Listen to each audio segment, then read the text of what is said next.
Hey guys, welcome to another exciting episode of Not So Serious Survival. Today we're out in it's supposed to be snow, but it's actually rain. I think it's turning into sleet. We'll have to keep an eye on the weather because he's got a four-wheel drive. You know Rick, our buddy Rick. Hey guys. So I know you didn't recognize me, I'm camouflaged, right? It just never gets old, does it? No, never. So we'll keep an eye on the weather. We're hoping for some snow.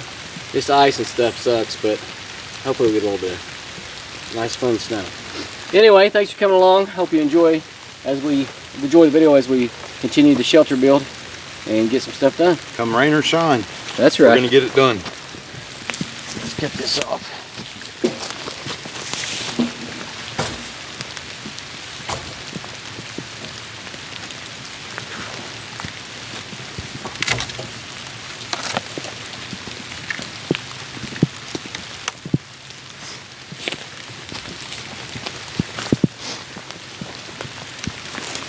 Let me cut this off. Let's do it this way. I measured this. Measured upside down. We want it about right here. We'll cut it off. About right here.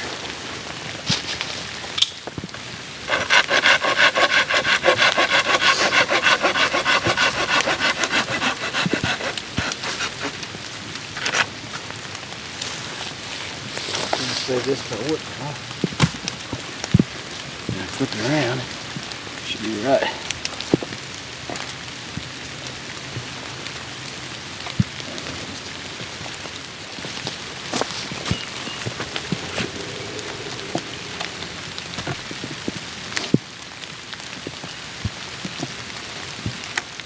Did it lock on? Yeah, we'll latch it on. Okay. I hate to say it, I think we will take it off this one. Cutting some more off of it. I know you're like, here, you cut. I mean, I'll cut it. Just easier to hand it over and probably safer that way too. I'll hold it though. Let's see how far. Let's get one right here.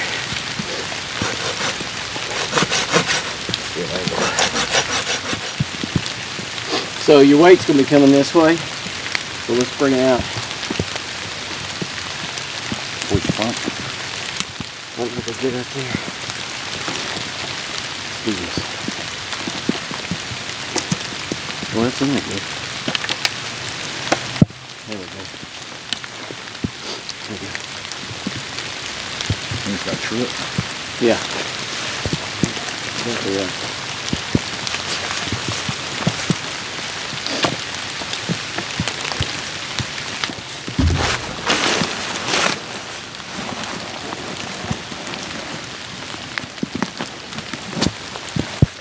Got my Morris Spark.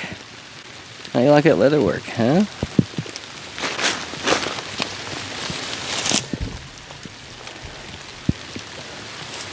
Here you go.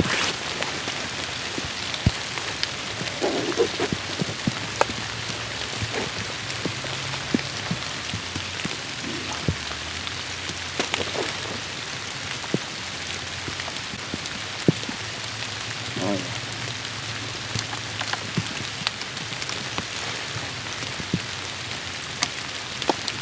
That was cut right there around. Blow on the fire.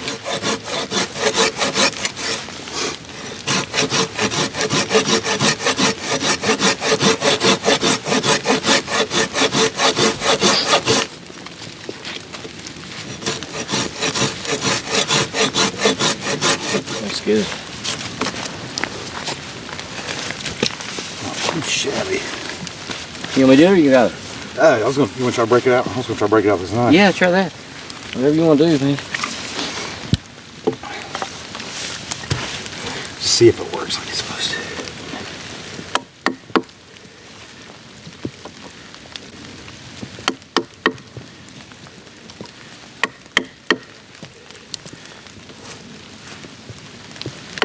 Yeah.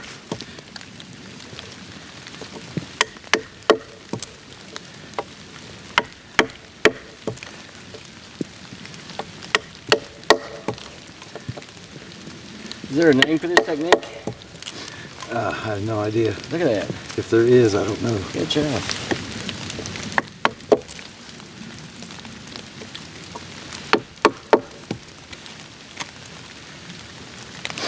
I realize we have the axe right here, or hatchet right here, but he wanted to try the knife, so just wondering why we're doing this. People are wondering why we're doing this because I'm sitting here holding a hatchet. It's actually working pretty good. It actually is, yeah. Just goes to show you, if you had a saw and a knife, you really don't have to have a hatchet or an axe. Nope. Pretty neat.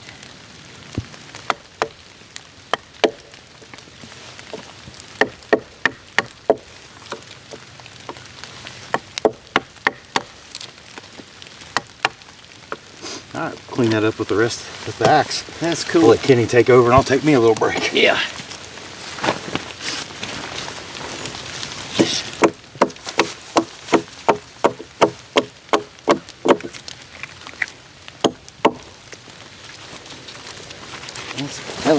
That did a good job. You do all right? Yeah, it did real good. Heck yeah.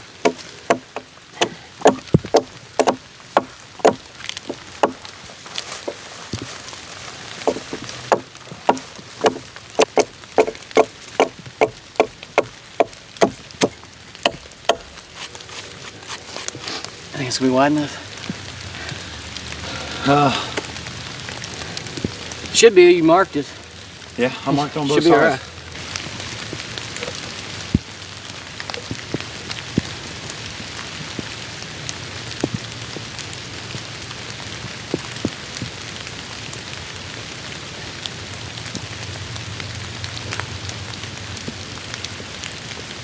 Okay, hold on. You don't lash that in.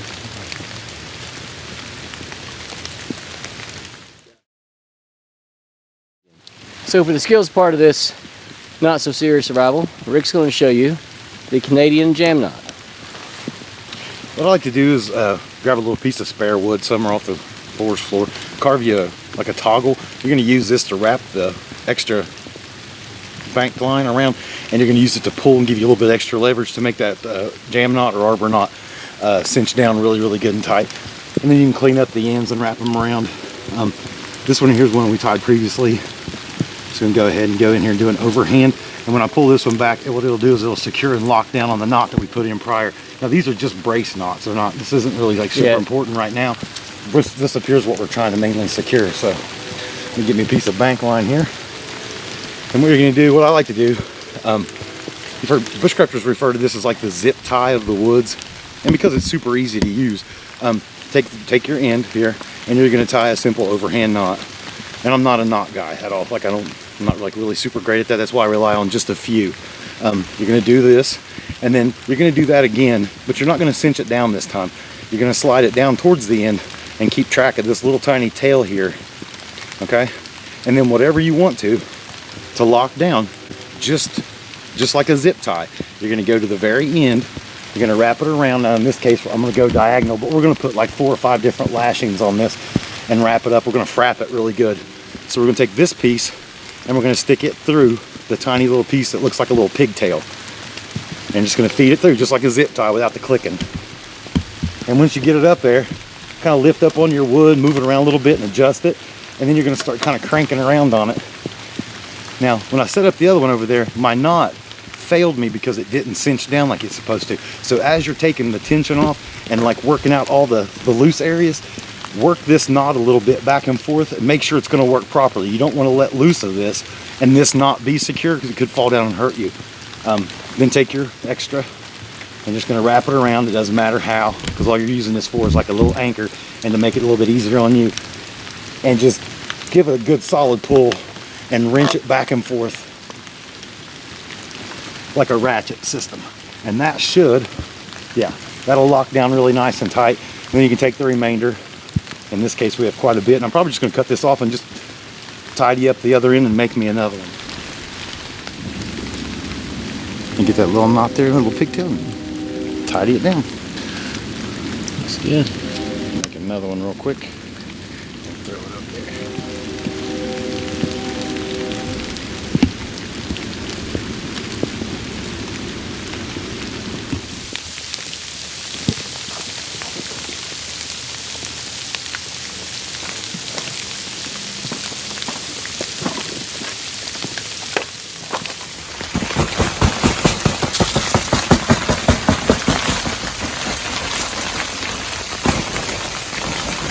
within a matter of a couple.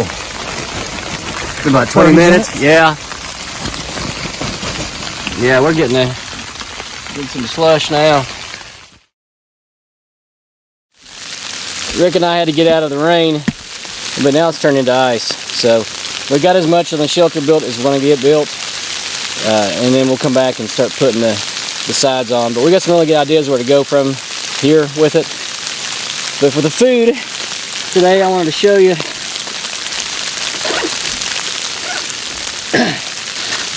for the food part of Not So Serious Survival. I want to show you what I got here today, and this is some pemmican that Rick made. I've been eating on it already. So that is beef jerky, nuts, beef tallow. What else? Bananas, apples, handful of sesame sticks, lots of pistachios. Good stuff. So we're having pemmican and Mountain House. Not bad. It's been a good day. Wet, but a good day. Oh yeah, and some Black Rifle coffee.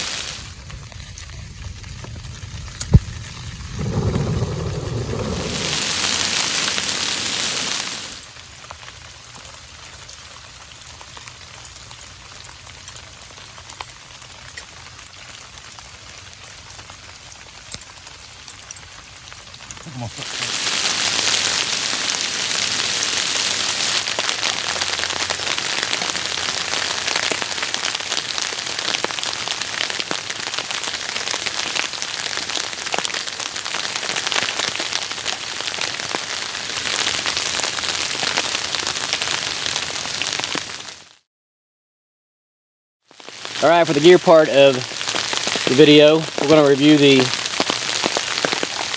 little it's butane propane mix stove, something like the MSR Pocket Rocket. They have different versions of these. There's a knockoff, there's a Transgia version. They're all about the same, just a different quality. This is the MSR. It comes in a little container, and you just literally just screw it on top. This is self-sealing, so when you're done with the canister, it seals itself back up. So you just screw it in.